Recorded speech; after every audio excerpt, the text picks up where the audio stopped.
They called themselves the Varnak Dominion, an empire spanning hundreds of star systems, forged by war, fueled by conquest. For centuries, they had crushed weaker civilizations, absorbing their knowledge, enslaving their people, burning their cultures into silence. And when they turned their gaze to Earth, they expected nothing different.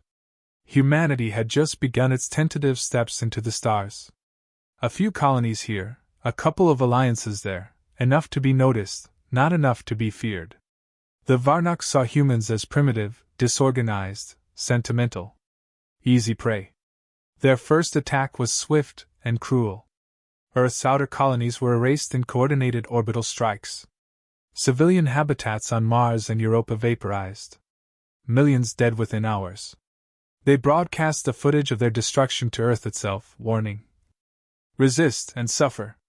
Submit and serve. There was no declaration of war. No diplomatic warning.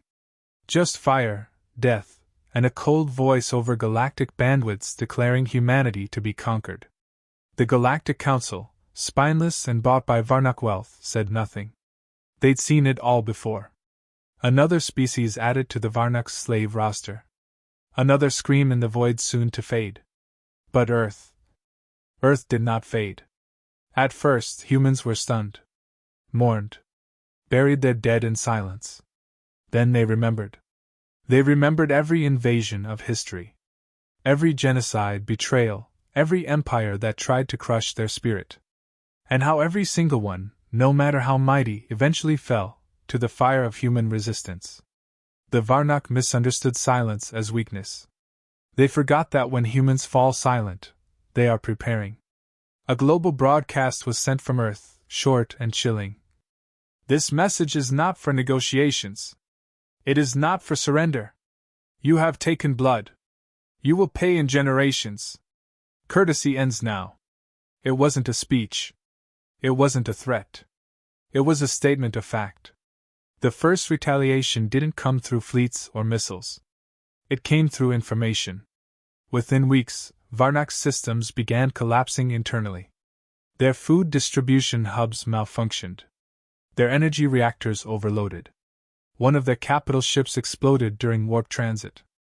The Varnak were baffled. Panicked.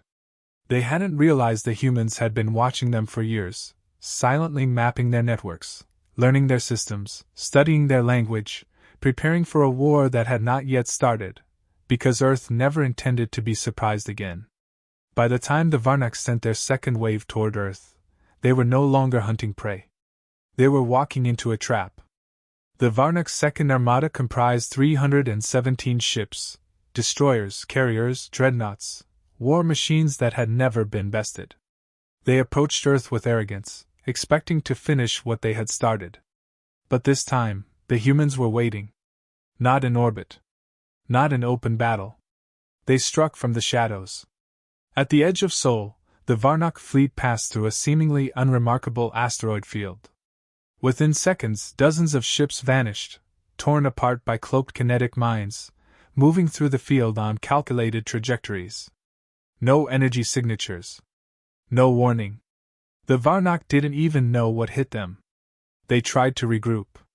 But communications began to falter. Their encrypted command systems were hijacked. Orders were overwritten in real time. Cruisers turned on one another. Dreadnoughts locked weapons on friendlies and fired without knowing. "Corruption detected!" came the panicked voices on Varnak channels. "The humans, they're inside our systems." The humans weren't just fighting, they were rewriting the battlefield. Earth's cyber divisions had launched a full-spectrum digital war.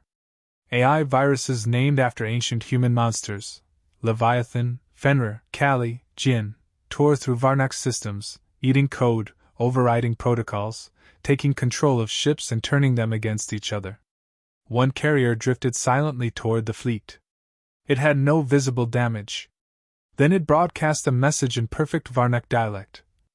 "This ship carried 12,400 human civilians. You slaughtered them in cold silence. We rewired this vessel with your own technology.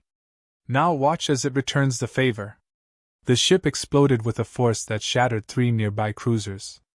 When the Varnak finally reached Earth's orbit, They found no resistance, just a single satellite broadcasting one repeating message. Your war is no longer in space. It's in your bloodline. And then silence. The Varnak turned back, shaken. But they didn't know what they had brought home with them. Because as their surviving ships entered orbit over their own worlds, systems began failing. Planetary defense grids activated and turned inward. Fusion plants overloaded. Gravity stabilizers failed. Earth's virus had not only infected their fleet, it had hitchhiked back into their core worlds. Entire cities plunged into chaos. And then came the most brutal blow. Humanity didn't strike military targets anymore.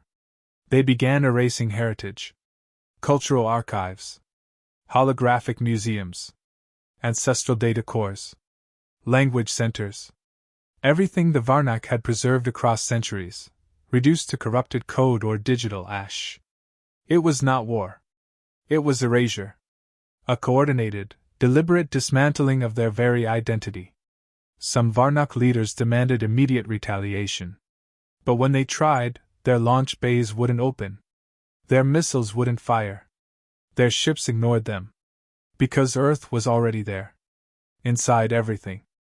And then, for the first time, humans made a formal announcement.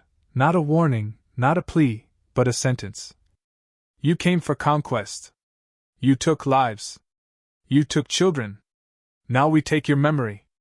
Let your future generations wonder why their ancestors are nameless. Panic spread.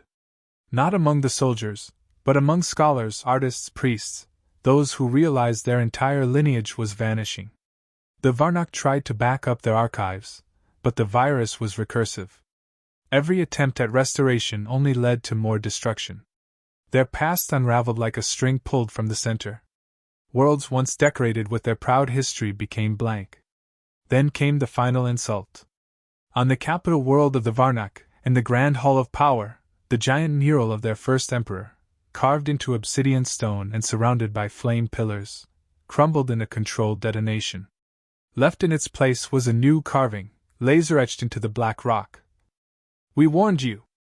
No signatures. No banners. Just that line. The Varnak, who once recorded the names of every species they'd conquered, were now learning what it meant to be forgotten. Intense and without break. The Varnak High Council convened in urgency, beneath the shattered dome of their once sacred hall. Their faces, usually cold and proud, were now pale with something foreign, fear. They had lost over half their fleet. Their cultural memory was being surgically erased. Their systems were compromised to the core. But worst of all, the humans weren't making demands. There was no negotiation, no offer of peace. Only silence and systematic annihilation. That terrified them more than war ever could. Why are they doing this? One elder hissed. They're not just killing us, another whispered. They are unmaking us. Even the Varnak's most feared weapon, the Starpiercer, remained dormant. Their attempts to activate it failed. It was discovered later that its core AI had been rewritten with a human protocol. When opened, it played a single, haunting message. You thought we would beg. We don't. You thought we would run. We didn't. You thought we'd forget. We never will. Your fate was sealed the moment you killed our children. Across the Varnak Dominion, strange patterns began to emerge. Public screens flickered. Statues vanished. Historical records displayed glitched human symbols, a burning earth, a single human eye, a broken chain. Symbols never officially transmitted, yet they were everywhere. A psychological war had begun. On the moon world of Karnix, schools found their textbooks rewritten. Not altered, overwritten. Every chapter, every diagram, every date now told the history of Earth. Of humanity's rise from dirt and blood. Of how they survived ice ages, wars, betrayals, and extinction, and never forgot. Children across Varnak space woke up reciting names they'd never heard before. Spartacus. Joan of Arc. Malcolm X. Che Guevara. Tariq. Qasim. Ashoka. Saladin. Sophie Scholl. Kudalin. Ali. Names of those who resisted impossible odds. Who faced tyrants. Who died standing, not kneeling. Humanity had done more than retaliate. They had begun rewriting the Varnak psyche. Some of the younger Varnak began questioning their leadership. Protests broke out. Riots followed. In one instance, a group of young military cadets painted the words, ****, what did we provoke? ****, in bright red across a monument of conquest. The message was erased in an hour. The monument exploded 5 minutes later. The humans were watching, listening, responding. An intercepted message from a human AI, codenamed Whisper, confirmed it. We are in your data. In your dreams. Every time you blink, every time you breathe. Remember, we are the shadow behind your throne. Your future belongs to us now. On a diplomatic channel once used by the Galactic Council, Earth finally reappeared. A single representative, a woman, older, dressed plainly in black, stared directly into the camera. She didn't smile. She didn't blink. You murdered 26 million humans. You enslaved hundreds of thousands more. You laughed while our children screamed under your plasma fire. You broadcast our pain. You called us lesser. You wanted obedience. You will receive obliteration. She paused. Your libraries will turn to dust. Your songs will be sung no more. You will walk in cities without names. Your children will ask who you were. And there will be no answer.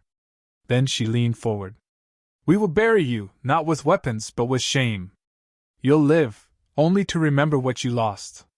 Transmission cut. No music. No banners. No flag of Earth. Just a growing silence that even the stars dared not break. The Galactic Council, the same council that ignored Earth's cries for help, now begged for intervention. But humanity did not reply to them either. Because this was no longer about diplomacy. This was legacy. Humanity was crafting a warning for the galaxy. Never again mistake kindness for weakness. Never again assume silence means surrender. Never again forget what happens when humanity decides to remember. And downfall begins next. The Varnak Empire was rotting from the inside. What once stood as a beacon of strength across the stars had become a hollowed corpse, breathing only in fear. Their war fleets lay either destroyed or hijacked. Their monuments had become targets. Their people, once proud and obedient, now whispered human names in the dark, not as admiration, but as warnings to their own children. Even sleep became dangerous. Artificial dream assistance networks, once used for therapeutic rest, had been corrupted. Varnak's citizens would wake screaming, drenched in sweat, having seen visions of Earth's suffering, detailed memories they never lived through, somehow now etched into their minds. Screams of human infants under plasma fire. Mothers clutching ash where children once stood. Cities crumbling in red skies, the smell of burning oxygen thick in the air. These were no dreams. They were memories, forcibly implanted through neurowave manipulation. Earth's neuroscientists had perfected emotional warfare. The Varnak were now being made to feel the horror they had once laughed at. Not through reports. Not through numbers. Through visceral, unrelenting experience. Varnak priests tried to purge the nightmares. Their rituals failed. Their gods fell silent. Then the human fleets arrived. They weren't like Varnak warships, bloated and imposing. They were sleek, dark, silent. No announcements. No trumpet of arrival. They emerged above Varnak's central worlds like a plague of judgment, an executioner who had already passed the sentence long ago. One by one, capital cities across the Dominion were cast into darkness. Not through bombing. Through precision strikes, infrastructure, communication arrays, economic servers, everything that made the Varnaks civilized, was sliced out of existence with surgical cruelty. They didn't destroy the people. They destroyed their purpose. Factories still stood, but had no power. Drones flew, but received no commands. Ships floated in orbit, unable to descend. And then, the final blow came. Earth activated Project Oubliette. It wasn't a weapon. It was a fate worse than death. A quantum pulse was sent through the Varnak's Central Galactic Registry, a sequence that rewrote every digital record across their territories. Names, birth logs, history, science, culture. All of it turned to gibberish, an unrecognizable, corrupted mass of language. No backup survived. No manual book existed. Every Varnak became nameless. Entire bloodlines were erased from existence with one pulse. Families stood holding data slates that once told their origin stories, now blank. On their homeworld, beneath the scorched sky, Varnak children cried, "Who are we?" Their elders had no answer. And from orbit, Earth transmitted a final message. One last scar burned across every screen, wall, and data node. This was never a war. This was a lesson. You took identity from our dead. We took identity from your living.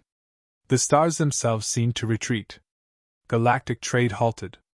Other species, once indifferent to the fall of Earth's colonies, now cowered, realizing what they had allowed to unfold. Now they saw what happens when humanity decides to respond. One neutral observer's ship tried to document the aftermath. They found a Varnak city with no sound. No citizens in the streets. No power. No pride. Just a massive message etched into the center plaza, carved into the stone with molecular precision.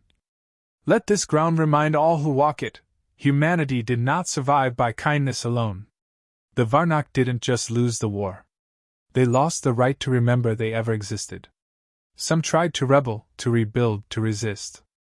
But resistance requires identity. And Earth had taken that too. For centuries to come, wandering survivors would ask, "Who were we before the silence?" And somewhere, across the galaxy, a human voice would whisper, "You were a warning." Finality and without mercy. Years passed. The Varnak Dominion, once a symbol of galactic supremacy, became a collection of broken systems, flickering stars, and unanswered questions. The few that remained no longer called themselves Varnak, because that name, too, had been stripped from the records of reality. All that was left were fragments. Ruins on planets where no songs were sung. Languages spoken with no context. Rituals performed with no meaning. The younger generation stared into the sky, wondering why their people lived in silence. Why history started only after a mysterious black pulse. Why their monuments stood without plaques. Why the great libraries were filled with corrupted code, as if a god had taken an eraser to their past. And in some places, still hidden among the stars, survivors whispered to one another the stories they weren't allowed to tell. They spoke of humans. Beings of flesh, fire, and fury. Creatures who smiled gently, but retaliated with horrors legends couldn't hold. They came from a blue world. One elder muttered in a forgotten cave. We thought them small. Insignificant. Easy to crush. But we didn't understand. They write vengeance into their bloodline. Elsewhere, on a shattered moon that once held a Varnak command base, an ancient transmission still repeated itself every 11 hours, untouched, unscrambled, unable to be deleted. It played across the empty chambers, a ghostly reminder to the dead. You had your chance to act with honor. You chose conquest. You had your chance to seek peace. You chose genocide. You thought we would forget. But we made forgetting your punishment. Humanity had long since moved on. Their fleets now protected far-reaching colonies. Their diplomats spoke to newly contacted species, not with arrogance, but with cold clarity. They didn't need to boast about what had happened to the Varnak.